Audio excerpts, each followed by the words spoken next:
ನಮಸ್ಕಾರ ಗೌಡ್ರೆ, ಆರಾಮಿಲ್ಲ ಅಂದ್ರು ಅದಕ್ಕೆ ಮಾತಾಡ್ಸಕ್ ಬಂದೆ. ಆರಾಮಾಗಿ ನೋಡಪ್ಪ ಸ್ವಲ್ಪ. ಆರಾಮಾಗ್ಯದ? ಸ್ವಲ್ಪ ಹುಷಾರು, ಆರೋಗ್ಯ ಕಾಪಾಡ್ಕೋಬೇಕು.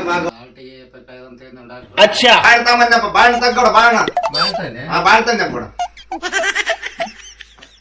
ಗೌಡ. ಬರ್ತ ನಾವು ಹೋಯ್ತನೆ.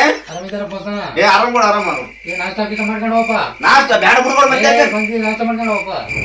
ಆಯ್ತಾಯ್ತ, ನನ್ನ ಹಸ ಹೊರತಾಯ್ತು. ಬರ್ತ ಗೌಡ. ಏನು ಕೂಡ ಮಸ್ತ್ ಬೈಂದಲ್ಲಪ್ಪ. ಏನ್ ತಂದಿದ್ದಪ್ಪ? ಬಾಳೆಹಣ್ಣು ತಂದಿ ನೋಡಪ್ಪ. ಒಂದ್ ಬಾಳೆಹಣ್ಣು. ಒಂದ್ ಬಾಳೆಹಣ್ಣು ಒಂದ್ ಬಾಳೆಹಣ್ಣು. ಏ ಸೂರ ಬಿಡಾಗ 4 ಜನ ಕರೆಮಲ್ಲ 4 ತರ್ತದಲ್ಲ ಬಾಳೆಹಣ್ಣು. ನಾಷ್ಟ ಚಾ ಎಲ್ಲ ಮಾಡ್ಕೊಂಡು ನಂದೇ 200 ರೂಪಾಯಿ ಜಾಸ್ತಿ ಹೋಗಿ. ಏನು ನಾಷ್ಟ ಚಾ ಮಾಡಿ ಕಳಿಸಿದೆ? 200 ರೂಪಾಯಿ ಜಿಗಡೆ ತಗ ನಂದೇ 200 ರೂಪಾಯಿ ನಿಂದೆ ಖರ್ಚು ಮಾಡಿವಲ್ಲ. ಹತ್ತುಗಾರಮಿಲ್ಲ ನಿನಗಾರಮಿಲ್ಲ ನನಗೆ ತಿಳಿಯೋದು. ನಿಮ್ಮಿಬ್ಬರು ನನಗೆ ಆರಾಮ ಕೇಳಿದ್ರೆ ಇದೇ ಬೇಡಲ್ಲ. ಇದೇ ಬಾಳೆಹಣ್ಣು. ಇದೆಲ್ಲ ಫೋಟೋ ಪ್ರೇಮ್ ಮಾಡಿ ಸಾಕ್ಬೇಕಿರ್ತ ನೆನಪಿರ್ತದ. ಅಷ್ಟು ಮಾಡಿಸ್ಬಿಡು ಅಂತ ಚಿಕ್ಕ ಕಂಜಸ್ ನಾನು ಇಲ್ಲಿ ನೋಡಿಲ್ಲಪ್ಪ.